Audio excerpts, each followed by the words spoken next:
Hello friends, my name is Om Narayan.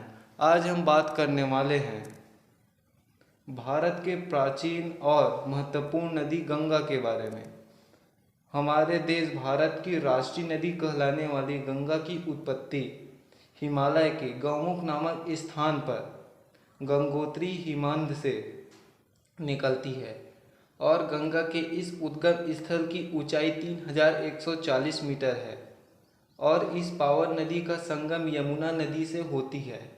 यह संगम स्थल हिंदुओं का एक महत्वपूर्ण तीर्थ प्रयागराज कहलाता है।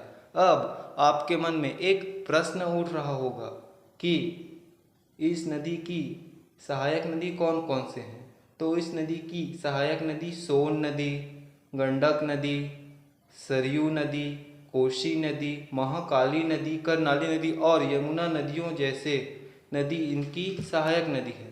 और जहाँ दूसरी ओर ज्ञान, धर्म और अध्यात्म की बात करें तो इसी नदी की घाटियों में रामायण और महाभारत कालीन युग का उद्भव और विलय हुआ है। और इस गंगा के पावन घाटी में अनेकों महान कार्य हुए हैं। और गंगा के बांधों की बात करें तो यह भारत की अर्थव्यवस्था का महत्वपूर्ण अंग है।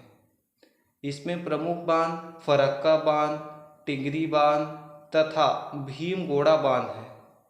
और इस नदी की लंबाई की बात करें तो भारत और बांग्लादेश में कुल मिलाकर 2525 किलोमीटर की दूरी तय करती हुई उत्तराखंड में हिमालय से लेकर बंगाल की खाड़ी के सुंदर वन में जाकर गिरती है।